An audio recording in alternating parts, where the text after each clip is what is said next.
Hello everyone, welcome to engineers world. मेरा नाम है Harpal Singh. Previous years papers के इस वीडियो में आज हम डिस्कस करेंगे आरपीएससी द्वारा कंडक्ट करवाए गए असिस्टेंट इंजीनियर सिविल 2018 के एग्जाम के बारे में। आईएन के प्रीलिम्स में दो ऑब्जेक्टिव टाइप पेपर्स लिए गए थे, जिनमें से पेपर 1 था जनरल नॉलेज और जो पेपर 2 था वो सिविल इंजीनियरिंग का पेपर था। सिविल इंजीनियरिंग के पेपर को हम इस वीडियो में डिस्कस करेंगे। इस पेपर में काफी अच्छे क्वेश्चंस दिए गए हैं जो कि बाकी सिविल इंजीनियरिंग के एग्जाम्स के लिए भी मोस्ट इंपॉर्टेंट क्वेश्चंस हैं। तो मेक श्योर कि आप इस वीडियो को पूरा जरूर देखें। तो चलिए शुरू करते हैं।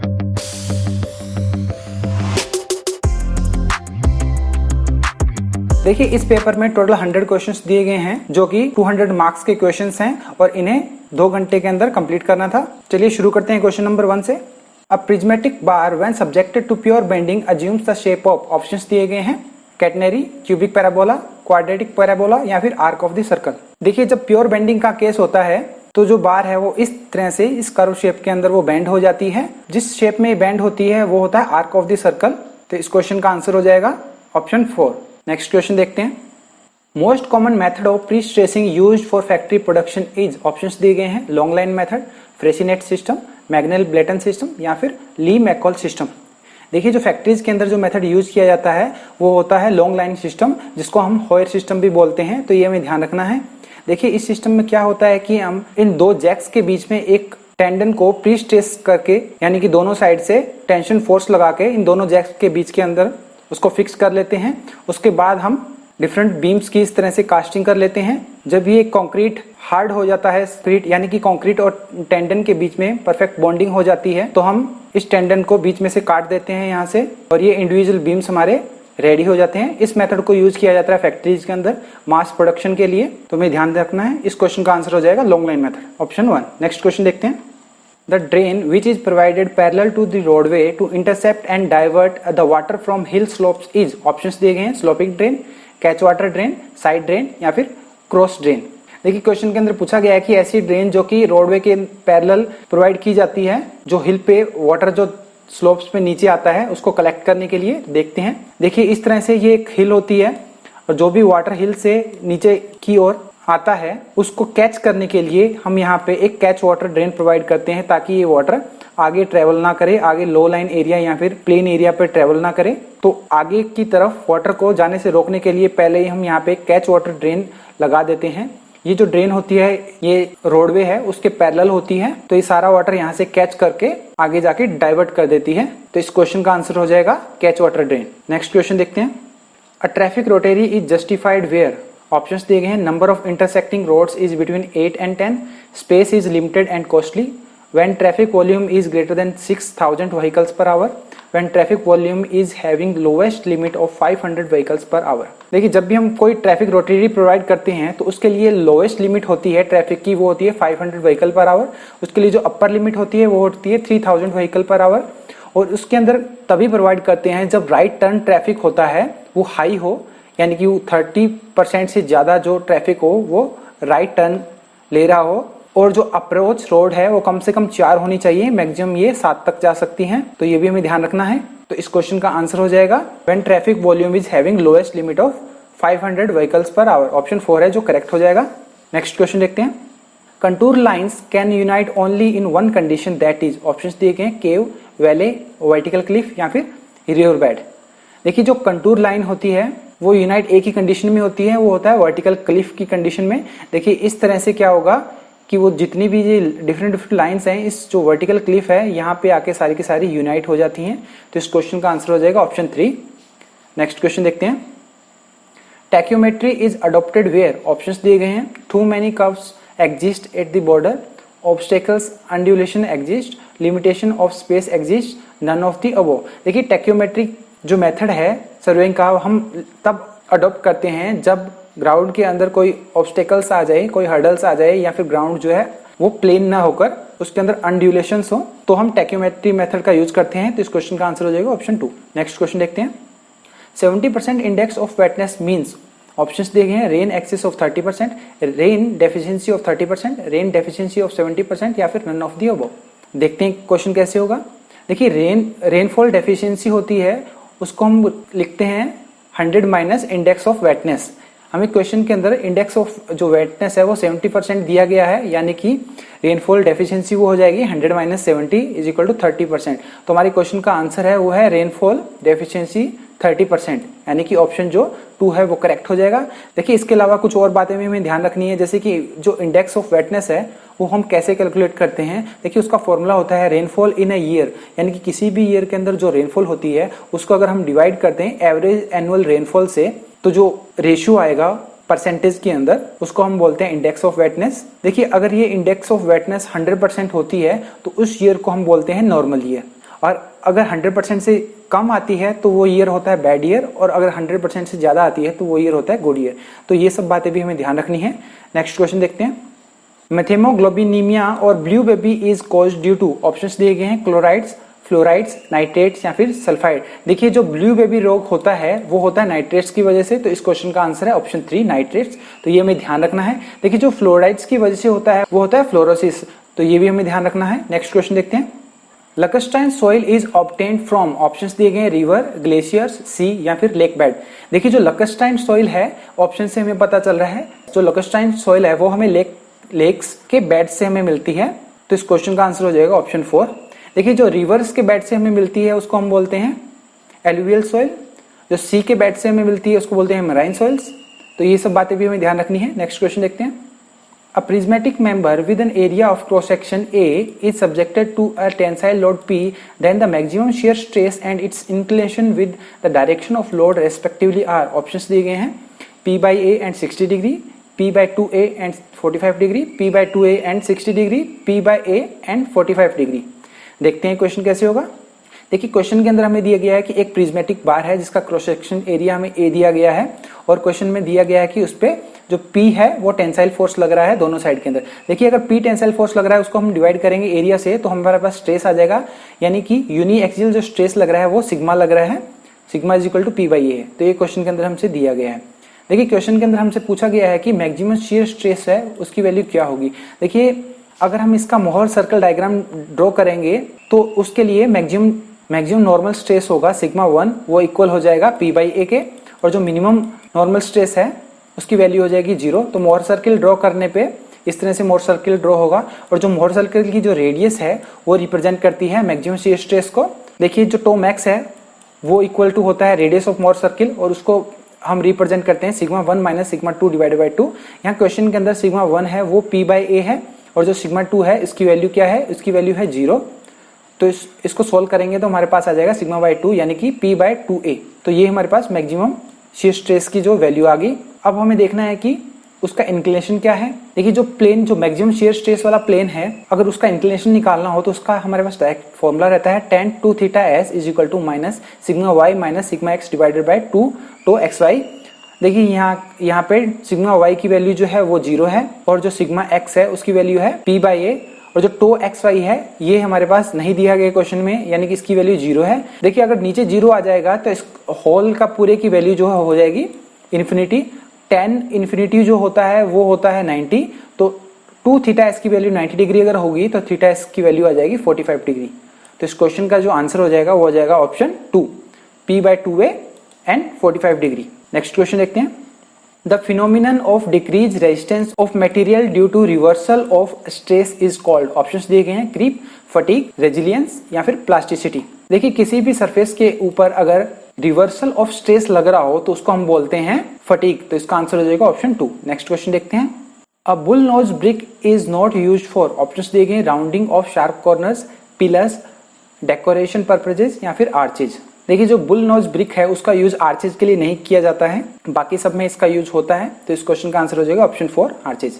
नेक्स्ट क्वेश्चन देखते हैं।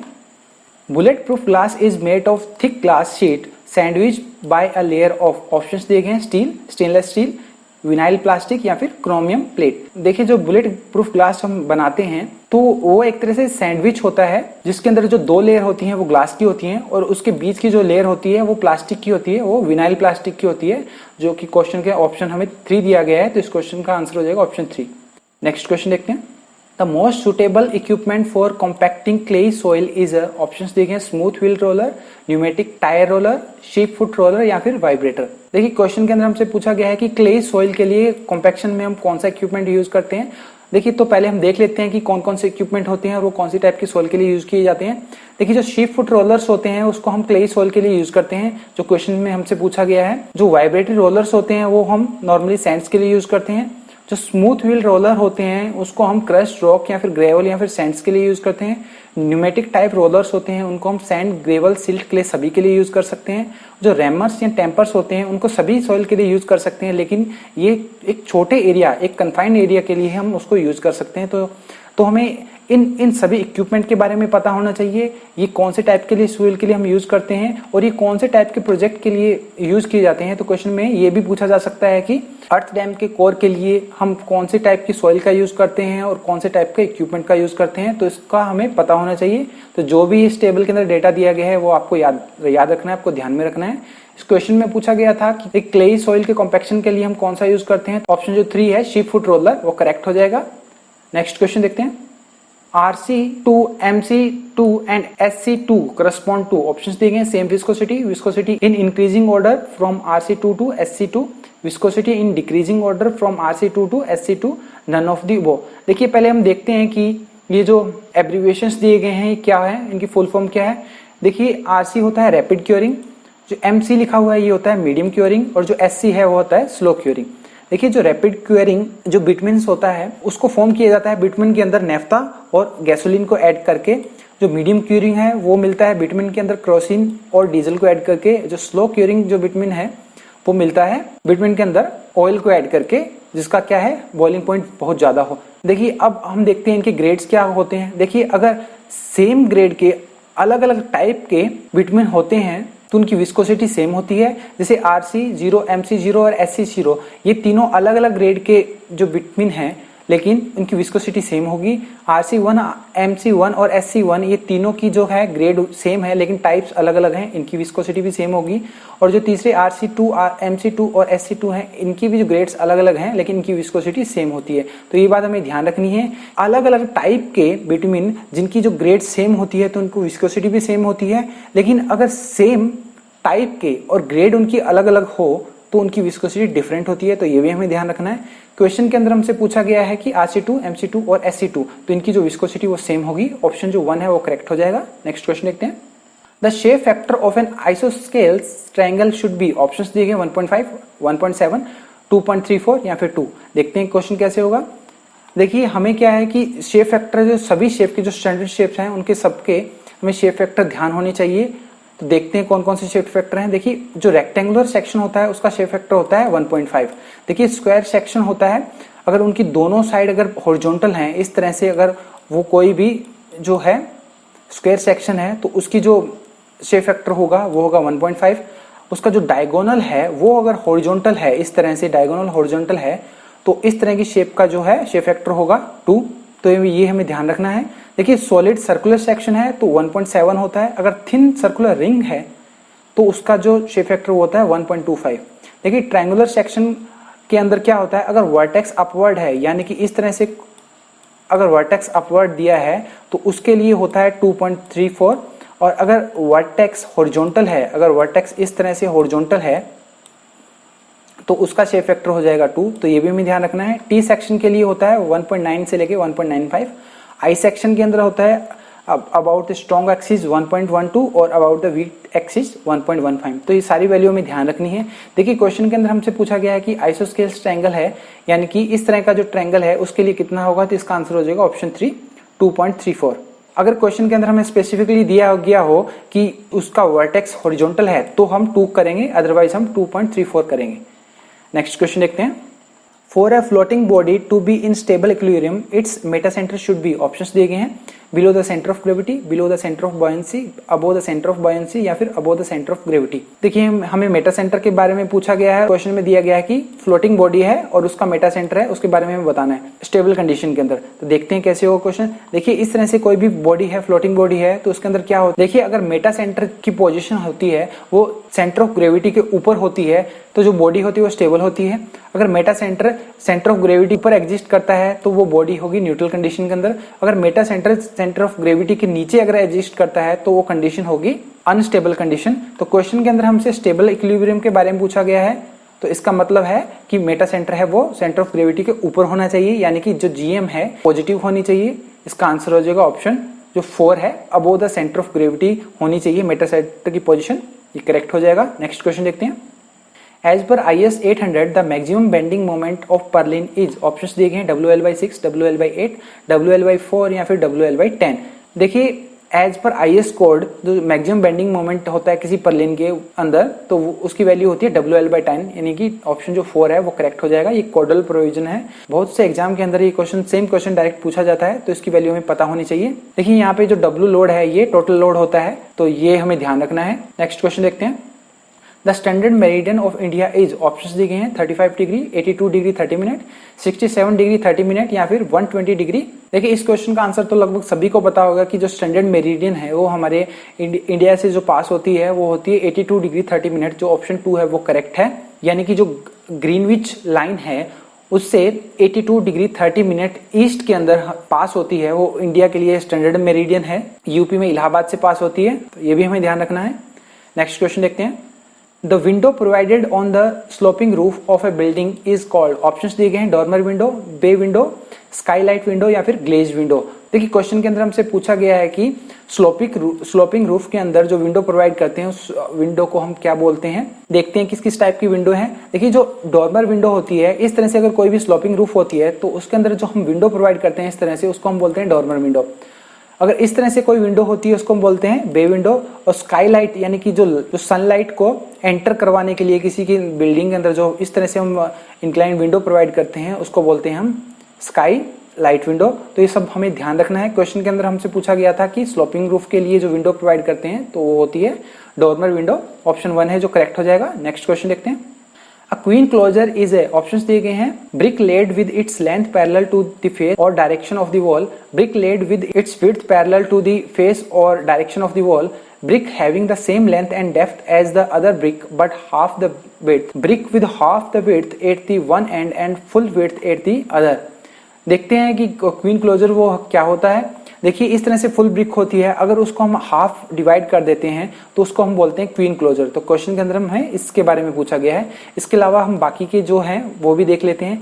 देखिए इस हाफ को डिवाइड करने के बाद अगर हम फिर से इसको इस तरह से कट कर दें, यानी कि इसको क्वार्टर बना दें, तो इसको बोलते हैं क्वीन क्लोजर क्वार्टर। देखिए अगर इस तरह से फुल ब्रिक को अगर हम इस साइड के हाफ से और इस साइड के हाफ से इस तरह से इस शेप को कट करके बाहर निकाल दें तो बाकी बची हुई शेप को ब्रिक को हम बोलते हैं किंग क्लोजर। देखिए अगर इस साइड के हाफ से और इस कॉर्नर तक हम इसको इस तरह से कट कर दें तो इसको बोलते हैं हम बेवेल्ड क्लोजर। और अगर यहाँ पे हम किसी भी एंगल पे 45 से 60 डिग्री के किसी भी एंगल पर इसको अगर इस तरह से कट कर दें तो इसको बोलते हैं मिटेड क्लोजर। तो ये सारे डायग्राम हैं जो हमें ध्यान रखने हैं। क्वेश्चन के अंदर हमसे क्वीन क्लोजर के बारे में पूछा गया था, तो इस क्वेश्चन का आंसर हो जाएगा option 3, brick having the same length and depth as the other brick but half the width. तो इसके अंदर जो लेंथ है वो सेम रहेगी, सेम फुल ब्रिक की, लेकिन जो इसकी विड्थ है वो हाफ हो जाएगी और डेप्थ है वो सेम रहेगी। नेक्स्ट क्वेश्चन देखते हैं। रेजिन्स आर, ऑप्शंस दिए गए not soluble in water, soluble in spirit, used in varnishes, left behind on evaporation of oil. देखिए पहले हम वार्निशेज के बारे में देख लेते हैं क्या होता है। देखिए जो वार्निश होते हैं वो लिक्विड कोटिंग मटेरियल होते हैं, उनके अंदर क्या होता है रेजिन होता है जो कि ड्राई होकर एक ट्रांसपेरेंट फिल्म बनाता है। देखिए जो मोस्टली जो रेजिन्स होते हैं उनके अंदर क्या होता है, उनके अंदर देखिए जो मोस्टली वार्निशेज होते हैं उनके अंदर रेजिन होता है, ड्राई ऑयल होता है, एक ड्रायर होता है और उसके अंदर वोलेटाइल सॉल्वेंट होता है। और जो वार्निश होते हैं उसका मोस्टली हम यूज करते हैं वुडन सरफेसेस के ऊपर, पेंटिंग्स के ऊपर और वेरियस डेकोरेटिव ऑब्जेक्ट्स के ऊपर हम उसका यूज करते हैं, उसको बेटर एस्थेटिक लुक देने के लिए उसका यूज करते हैं। तो ये हमें ध्यान रखना है। तो क्वेश्चन के अंदर हमसे पूछा गया था रेजिन है, तो रेजिन जो हम यूज करते हैं वो वार्निशेज के अंदर यूज करते हैं, तो इसका आंसर हो जाएगा ऑप्शन 3। नेक्स्ट क्वेश्चन देखते हैं। Steps which are normally triangular in shape are called, options दिए गए हैं angular steps, radial steps, winders या फिर स्पाइरल स्टेप्स। देखिए क्वेश्चन के अंदर पूछा गया है कि इस तरह के स्टेप्स जो भी ट्रायंगुलर शेप के अंदर होते हैं उनको हम क्या बोलते हैं। देखिए जो स्टेप्स होते हैं ट्रायंगुलर शेप के अंदर उनको हम बोलते हैं वाइंडर्स, तो इसका आंसर हो जाएगा ऑप्शन 3 है जो करेक्ट हो जाएगा। नेक्स्ट क्वेश्चन देखते हैं। A beam of uniform strength contain same, options दिए गए हैं bending moment, bending stress, deflection या फिर स्टिफनेस। देखिए यूनिफॉर्म स्ट्रेंथ का जो बीम होता है उसके अंदर जो बेंडिंग स्ट्रेस होता है वो सेम होता है थ्रू आउट द बीम, तो इसका आंसर हो जाएगा ऑप्शन 2। तो हमें ध्यान रखना है। नेक्स्ट क्वेश्चन देखते हैं। Consider the following state, the coefficient of permeability के डिपेंड्स अपॉन, पहला दिया गया है void ratio of the soil, duration of flow, diameter of the soil grain, shape of the particle, which of above statement is correct. देखिए हमें question के अंदर पूछा गया है कोएफिशिएंट ऑफ प्रोबेबिलिटी के बारे में। देखते हैं क्वेश्चन कैसे होगा। देखिए हमें पता है कोजनी-कर्वन इक्वेशन क्या होती है, k = 1/c 1/s² gamma w by mu e cube by 1 + e। देखिए यहाँ पे जो c है वो शेप कोएफिशिएंट है, जो s है वो स्पेसिफिक सरफेस एरिया है, गामा w है जो यूनिट वेट ऑफ वाटर है, म्यू है जो विस्कोसिटी है, e है जो वॉइड रेशियो है। देखिए जो स्पेसिफिक सरफेस एरिया है s, उसको हम रिप्रेजेंट करते हैं volume divided by the area. अगर इसको हम सॉल्व करेंगे स्फेरिकल पार्टिकल के लिए तो उसकी जो वैल्यू आती है वो आएगी 6/d। यहाँ पे जो d है वो डायमीटर ऑफ द पार्टिकल होगा। इसका मतलब ये है जो k है वो डायरेक्टली प्रोपोर्शनल हो जाएगा d² के। अब जो यहाँ पे स्टेटमेंट दिए गए हैं वो देखते हैं। Void ratio of the soil पे डिपेंड करता है k, तो यहाँ पे वॉइड रेशियो पे डिपेंड करता है, ये करेक्ट हो जाएगा। ड्यूरेशन ऑफ फ्लो पे डिपेंड करता है, तो ये रॉन्ग है। Diameter of the soil grain diameter के स्क्वायर के प्रोपोर्शनल होता है, ये करेक्ट है। शेप ऑफ द पार्टिकल, देखिए यहाँ पे जो शेप कोएफिशिएंट है तो इस पे डिपेंड करता है, तो ये भी करेक्ट है। तो इस क्वेश्चन का जो आंसर देख लेते हैं। ऑप्शंस में जो 1, 3 और जो 4 दिया गया 1, 3, 4, ऑप्शन जो 3 है वो करेक्ट हो जाएगा। नेक्स्ट क्वेश्चन देखते हैं। The wind blown soils are associated with, options दिए गए हैं alluvial soil, laterite soil, loess या फिर ब्लैक कॉटन सॉइल्स। देखिए जो सॉइल विंड की वजह से उड़कर एक जगह इकट्ठी हो जाती है उसको हम बोलते हैं लोइज। इसके अंदर जो पार्टिकल के जो साइज होता है वो ऑलमोस्ट सेम होता है, यानी कि यूनिफॉर्म टाइप की सॉइल होती है, ये भी हमें ध्यान रखना है। तो लोइज जो सॉइल है वो विंड की वजह से ट्रांसपोर्ट होती है, तो इसका आंसर हो जाएगा ऑप्शन 3। देखिए जो एलुवियल सॉइल है वो वाटर की वजह से ट्रांसपोर्ट होती है, तो ये भी हमें ध्यान रखना है। नेक्स्ट क्वेश्चन देखते हैं। The tendency of a stone is to split along, options देंगे टेक्सचर, फ्रैक्चर, क्लीवेज या फिर स्ट्रक्चर। देखिए कोई भी जो स्टोन है वो उसके क्लीवेज के अलोंग जो स्प्लिट होता है, तो इसका आंसर हो जाएगा ऑप्शन 3। ये हमें ध्यान रखना है। नेक्स्ट क्वेश्चन देखते हैं। The load carrying capacity of a helically reinforced column as compared to that of tied column is about, options देखें 5% लेस, 10% लेस, 5% मोर या फिर 10% मोर। देखिए किसी भी हेलिकली रीइंफोर्स्ड कॉलम के अंदर लोड कैरिंग कैपेसिटी होती है as compare to the tied column, वो 5% ज्यादा होती है, तो इसका आंसर हो जाएगा ऑप्शन 3, 5% मोर। नेक्स्ट क्वेश्चन देखते हैं। The vertical member used in a door frame is called, options देंगे पोस्ट, हैंगिंग स्टाइल, सिल या फिर रेल। देखते हैं क्वेश्चन कैसे होगा। देखिए इस तरह से डोर फ्रेम होता है, इसके अंदर जो वर्टिकल ये मेंबर जो वर्टिकल मेंबर है इनको हम बोलते हैं पोस्ट या फिर जैम्प, इनको पोस्ट या फिर जैम्प बोलते हैं, ये हमें ध्यान रखना है। क्वेश्चन में अंदर जैम्प भी दिया जा सकता है, पोस्ट भी दिया जा सकता है, तो इस क्वेश्चन का जो आंसर है वो है ऑप्शन 1 पोस्ट। ये इंपॉर्टेंट क्वेश्चन है, इसको आप ध्यान रखें। नेक्स्ट क्वेश्चन देखते हैं। The property of the ingredients to separate from each other while placing the concrete is called, options दिए गए सेग्रीगेशन, कॉम्पैक्शन, श्रिंकेज या फिर बल्किंग। देखिए कंक्रीट के अंदर अगर सारे के सारे इंग्रेडिएंट्स अगर सेपरेट हो जाते हैं कंक्रीट से तो उसको हम बोलते हैं सेग्रीगेशन, तो ये हमें ध्यान रखना है। इस क्वेश्चन का आंसर हो जाएगा ऑप्शन 1। और अगर कंक्रीट से अंदर सीमेंट और वाटर सेपरेट हो जाता है तो उसको हम बोलते हैं ब्लीडिंग, तो वो भी हमें ध्यान रखना है। नेक्स्ट क्वेश्चन देखते हैं। When h is the difference in heights between the extremities of a chain length L, then the correction for the slope required is, options दिए गए हैं h/L, h²/L, h²/2L या फिर h/12। देखिए क्वेश्चन के अंदर पूछा गया है कि अगर कोई भी इस तरह से स्लोप होता है किसी भी ग्राउंड सरफेस के अंदर, तो उसके अंदर करेक्शन होता है, उसकी वैल्यू क्या होती है। देखिए अगर हमें थीटा की वैल्यू पता होती है तो हम क्या करेंगे, डायरेक्ट करेक्शन निकाल लेते हैं L - L cos थीटा से, जो कि L × 1 - cos थीटा ये आ जाएगा। अगर हमें थीटा की वैल्यू ना पता होके हमें इस तरह से हाइट पता होती है या फिर इस तरह से हमें जो डेप्थ पता होती है, डिफरेंस इन एलिवेशन पता होता है h, तो हम डायरेक्ट फॉर्मूला यूज करते हैं h²/2L। तो ये दोनों फॉर्मूले हमें ध्यान रखने हैं। इस क्वेश्चन के अंदर हमें दिया गया h²/2L, ऑप्शन 3 जो करेक्ट हो जाएगा। नेक्स्ट क्वेश्चन देखते हैं। The first observation taken on turning point is, options दिए गए हैं back side, four side, intermediate side या फिर नन ऑफ अबोव। देखिए सभी को पता है कि जो टर्निंग पॉइंट है वहां पे हम 2 रीडिंग लेते हैं, बैक साइड और फोर साइड दोनों रीडिंग लेते हैं, लेकिन पहले कौन सी रीडिंग लेते हैं वो हम देख लेते हैं। देखिए अगर इंस्ट्रूमेंट यहाँ पे फिक्स है और यहाँ पे कोई टर्निंग पॉइंट है तो हम पहले क्या है उस पे फोर साइड लेते हैं, तो यहाँ पे स्टाफ की जो है रीडिंग आ जाती है। उसके बाद हम क्या करते हैं, इस इंस्ट्रूमेंट को हम शिफ्ट करते हैं किसी और जगह पे और उसके बाद फिर हम बैक साइड लेते हैं, यानी कि जो टर्निंग पॉइंट होता है वहां पे हम स्टाफ को प्लेस करते हैं और स्टाफ के ऊपर जो पहली रीडिंग होती है वो होती है फोर साइड और जो दूसरी रीडिंग होती है वो होती है बैक साइड। तो हमें ध्यान रखना है। तो इस क्वेश्चन का फर्स्ट रीडिंग के बारे में पूछा गया, फर्स्ट ऑब्जर्वेशन जो होता है वो होता है फोर साइड, ऑप्शन 2 है जो करेक्ट हो जाएगा। नेक्स्ट क्वेश्चन देखते हैं। A survey done to understand the heavenly bodies is known as, options दिए गए हैं celestial survey, astronomical survey, photographic survey या फिर एरियल सर्वे। देखिए जो हेवनली बॉडीज के लिए जो सर्वे किया जाता है उसको हम बोलते हैं एस्ट्रोनॉमिकल सर्वे। ऑप्शन जो 2 है वो करेक्ट हो जाएगा, तो ये क्वेश्चन हमें ध्यान में रखना है। नेक्स्ट क्वेश्चन देखते हैं। In India which technology is highly adopted for fluoride removal, options दिए गए हैं aeration, lime soda technique, Nalgonda method या फिर ओजोनेशन। देखिए जो इंडिया के अंदर जो टेक्नोलॉजी यूज की जाती है for the removal of fluoride, तो वो मोस्टली हम यूज करते हैं नालगोंडा मेथड, जो ऑप्शन 3 है वो करेक्ट हो जाएगा। नेक्स्ट क्वेश्चन देखते हैं। For pipes turbulent flow occurs when Reynolds number is, options दिए गए हैं less than 2000, between 2000 and 4000, more than 4000 या फिर नन ऑफ दी अबव। देखिए जो टर्बुलेंट फ्लो होता है वो होता है जब हमारे पास रेनॉल्ड्स नंबर की अगर वैल्यू अगर 4000 से ज्यादा हो जाती है तो हमारे पास टर्बुलेंट फ्लो होता है। अगर वो लेस देन हो जाती है 2000 तो वो हमारे पास होता है लेमिनार फ्लो।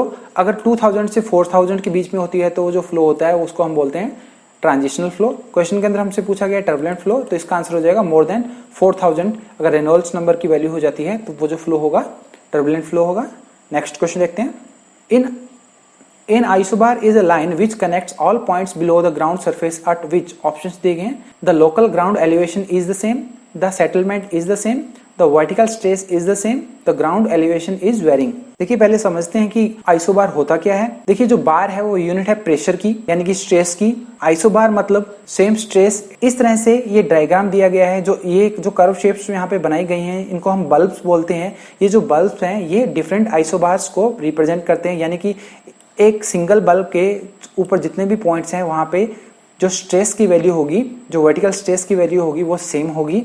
तो जो ये डिफरेंट आइसोबार हैं इनके ये different isobar different vertical stress को रिप्रेजेंट करते हैं और सेम आइसोबार के अंदर जो वर्टिकल स्ट्रेस है उनकी वैल्यू सेम होती है। तो आपको समझ में आ गया होगा। तो इस क्वेश्चन के अंदर हमसे पूछा गया कि आइसोबार क्या रिप्रेजेंट करते हैं, तो वो करते हैं the vertical stress is same, यानी हर एक पॉइंट पे इसके अंदर वर्टिकल स्ट्रेस हो सेम होगा। नेक्स्ट क्वेश्चन देखते हैं। Undisturb test are required for conducting, options दिए गए हैं hydrometer test, shrinkage limit test, consolidation test या फिर स्पेसिफिक ग्रेविटी टेस्ट। देखिए जो अनडिस्टर्ब सैंपल्स की हमें जो जरूरत पड़ती है वो पड़ती है कंसोलिडेशन टेस्ट के लिए, ठीक है। तो इसका आंसर हो जाएगा ऑप्शन 3 है कंसोलिडेशन टेस्ट, ये हमें ध्यान रखना है। नेक्स्ट क्वेश्चन देखते हैं। The earth pressure behind a bridge abutment is, options दिए गए हैं एक्टिव, पैसिव, एट रेस्ट या फिर कांस्टेंट, ऑलवेज एंड एवरीवेयर। तो देखते हैं कि किस तरह से होगा ये क्वेश्चन। देखिए अगर कोई भी स्ट्रक्चर इस तरह से अगर उसका बॉटम जो है उसको फिक्स कर दिया जाए और उसका जो टॉप पार्ट है उसको अगर फिक्स कर दिया, यानी कि उसके टॉप और बॉटम के अंदर कोई भी किसी भी तरह का मूवमेंट नहीं हो रहा है, तो वो जो स्ट्रक्चर होती है उसको हम एट रेस्ट प्रेशर के लिए उसको हम डिजाइन करते हैं। देखिए अगर ऊपर से वो अगर मूव कर रही हो, यानी कि अगर वो बैकफील्ड की तरफ मूव कर रही हो तो उसको हम पैसिव प्रेशर के लिए डिजाइन करते हैं। अगर बैकफील्ड से अवे अगर मूव कर रही हो तो उसको हम एक्टिव प्रेशर के लिए डिजाइन करते हैं। तो जो भी हम बेसमेंट्स जो हम डिजाइन करते हैं उनको हम एट रेस्ट प्रेशर के लिए डिजाइन करते हैं। सिमिलरली जो ब्रिज के अब्यूटमेंट्स होते हैं उनको भी एट रेस्ट कंडीशन के लिए डिजाइन किया जाता है। तो ये दोनों एग्जांपल्स जो बेसमेंट है, ब्रिज अब्यूटमेंट है, इन दोनों का हमें ध्यान रखना है कि उसको हम एट रेस्ट कंडीशन के लिए उसको हम डिजाइन करते हैं। नेक्स्ट क्वेश्चन देखते हैं। Bulking of sand is maximum if the moisture content is about. देखिए ये क्वेश्चन आरपीएससी द्वारा डिलीट कर दिया गया था, फिर भी मैं आपको बता देता हूं। देखिए नॉर्मली किसी भी सैंड के अंदर अगर हम जो मॉइस्चर कंटेंट है उसको 4 से 5% तक अगर इंक्रीज करते हैं तो उसके वॉल्यूम के अंदर ऑलमोस्ट 30% के अराउंड इंक्रीज हो जाता है, जिसको हम बल्किंग ऑफ सैंड बोलते हैं। तो ये हमें ध्यान रखना है। और ये डिफरेंट टाइप ऑफ सैंड के लिए अलग अलग इसकी वैल्यू, वॉल्यूम चेंजेस की वैल्यू अलग अलग होती है। जितनी फाइन सैंड होगी उसके अंदर बल्किंग उतनी ही ज्यादा होगी और जितनी कोर्स सैंड होगी उसके अंदर बल्किंग उतनी कम होगी। तो ये सारी बातें हमें ध्यान रखनी है। नेक्स्ट क्वेश्चन देखते हैं। The diameter of a needle in a wicket apparatus for initial setting time is, options देंगे 0.5 mm, 1 mm, 5 mm या फिर 10 mm।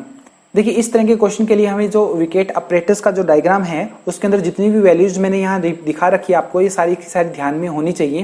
देखिए मोस्टली क्वेश्चन के अंदर पूछ लिया जाता है कि जो ये मूवेबल रोड होती है इसका वेट कितना होता है, इसका वेट होता है 300 ग्राम्स। तो ये हमें ध्यान रखना है। देखिए जो नीडल हम यूज करते हैं उसका जो साइज होता है वो होता है 1 mm। तो ये भी हमें ध्यान रखना है। जो मोल्ड हम यूज करते हैं जिसके अंदर हम जो सीमेंट को पुट करते हैं तो इसका जो डायमीटर होता है वो होता है 80 mm और जिसकी जो हाइट होती है वो होती है 40 mm। जो हम प्लंजर यूज करते हैं उसकी जो लेंथ होती है वो होती है 50 mm और जो उसका डायमीटर होता है वो होता है 10 mm। तो ये जो जितनी भी सारी वैल्यू है हमें ध्यान रखनी है। क्वेश्चन के अंदर हमसे पूछा गया है कि नीडल के बारे में पूछा गया है, तो नीडल का जो साइज होता है वो होता है ऑप्शन 2 1 mm। तो ये हमें ध्यान रखना है। नेक्स्ट क्वेश्चन देखते हैं। Tie bar in CC roads are at options दिए गए हैं expansion joint, contraction joint, warping joints या फिर लॉन्गिट्यूडनल जॉइंट्स। चलिए देखते हैं कि सीसी रोड जो सीमेंट कंक्रीट रोड्स होती हैं उसमें कितने टाइप्स के जॉइंट होते हैं। देखिए डायग्राम के अंदर मैंने सीसी रोड दिखा रखी है। देखिए जो लेंथ के अकॉर्डिंग जो जॉइंट्स इसमें प्रोवाइड किए जाते हैं, जैसे कि ये सेंटर के अंदर जो जॉइंट प्रोवाइड किया गया है, लेंथ के अकॉर्डिंग जो जॉइंट प्रोवाइड करते हैं उसको हम लॉन्गिट्यूडनल जॉइंट बोलते हैं। और जो लेंथ के परपेंडिकुलर जो ये जॉइंट प्रोवाइड किए गए हैं उनको हम बोलते हैं कॉन्ट्रैक्शन जॉइंट। देखिए जो लॉन्गिट्यूडनल जॉइंट्स हैं इनके अंदर जो हम बार्स प्रोवाइड करते हैं उनको बोलते हैं हम टाई बार। तो ये हमें ध्यान रखना है। और जो हम कॉन्ट्रैक्शन जॉइंट के अंदर जो हम बार्स प्रोवाइड करते हैं इस तरह से, उनको हम बोलते हैं डोवेल बार, जो यहाँ पे हमने शो कर रखा है। तो ये भी हमें ध्यान रखना है। जो लॉन्गिट्यूडनल जॉइंट्स के अंदर हम बार प्रोवाइड करते हैं उनको हम बोलते हैं टाई बार, और जो कॉन्ट्रैक्शन जॉइंट के अंदर हम जो बार प्रोवाइड करते हैं उनको हम बोलते हैं डोवेल बार। ये दोनों चीजें हमें ध्यान रखनी है। इस क्वेश्चन में पूछा गया था कि टाई बार हम कहाँ प्रोवाइड करते हैं, तो जो टाई बार है हम प्रोवाइड करते हैं उसको लॉन्गिट्यूडनल जॉइंट्स के अंदर। इसका आंसर हो जाएगा ऑप्शन 4। नेक्स्ट क्वेश्चन देखते हैं। It is a common practice to design a highway to accommodate traffic volume corresponding to, options दिए हैं 30th hour, peak hour, average daily traffic या फिर 15 मिनट पीक आवर। देखिए जो हम डिजाइन करते हैं वो सबको पता है कि 30th आवर के करस्पॉन्डिंग हम डिजाइन करते हैं हाईवेज को। तो हम देखते हैं कि 30th आवर होता क्या है। देखिए 30th highest hourly volume is the hourly volume that will be reached only 30 times or exceed only 29 times in a year and all other hourly volume of the year will be less than this value.